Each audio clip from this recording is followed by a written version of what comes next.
they're dangerous in a way that we didn't really realize in this Houston series. LeBron, 24-0 when he and his teams are up 2-0 in the playoff series. So that right there, to me, we're not going to see any historical break.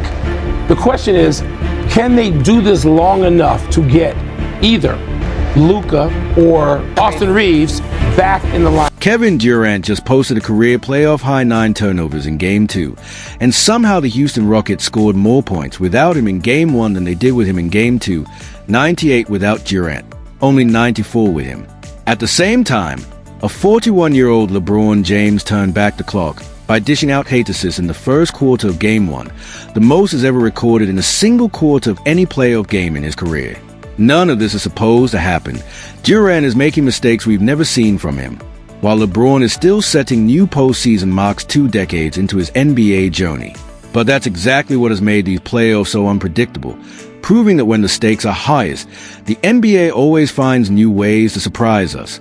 Basketball and hoop fire. The switch with Şengün. LeBron says, I'll just pull up again from right here. Why not?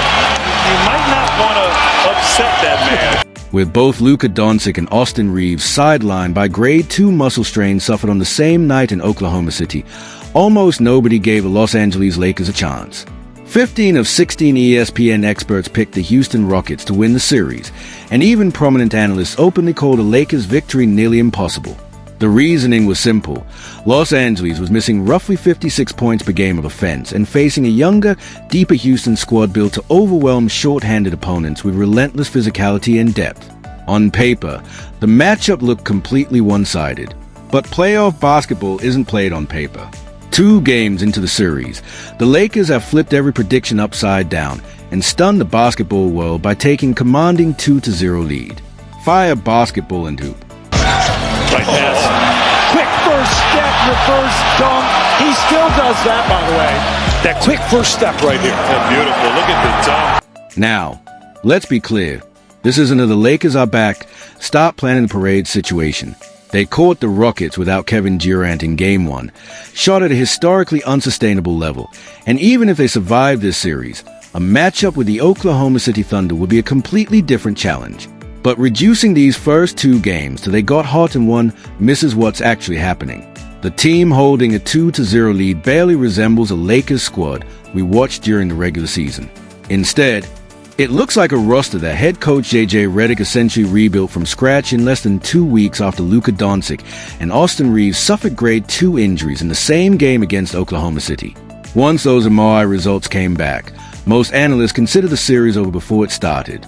15 of 16 ESPN experts pick Houston, citing the Rockets' elite offensive rebounding, the inside-out combination of Durant and Alperen Şengün, and the relentless rim pressure of Amen Thompson.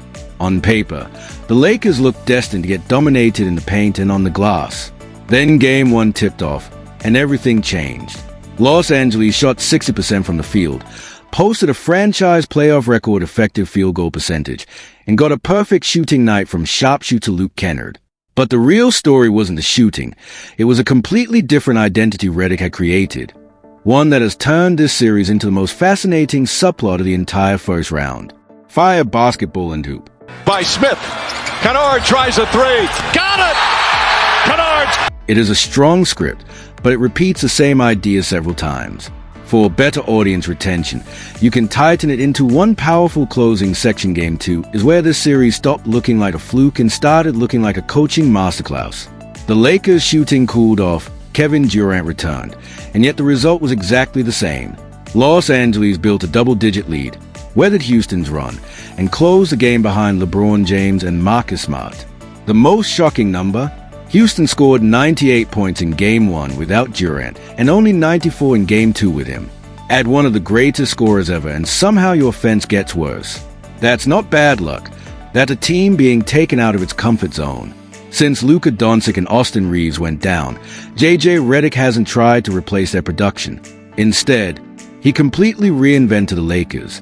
Defensively, they forced Alperen Şengün into difficult jumpers, built walls against Amen Thompson's drives, and run Houston shooters off the three-point line.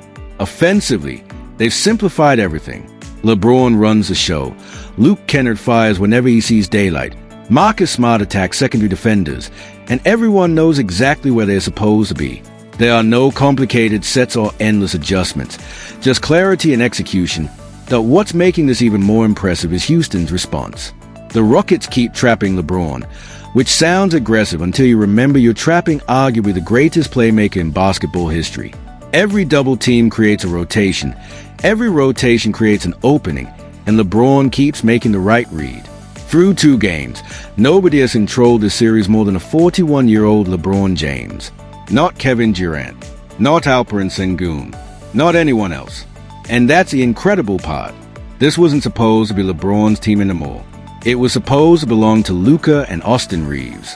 Then injuries forced him back into the spotlight, and somehow he's responding with near triple-doubles while still finding easy transition baskets, backdoor cuts, and downhill drives that most players half his age struggle to generate. The role players deserve credit too.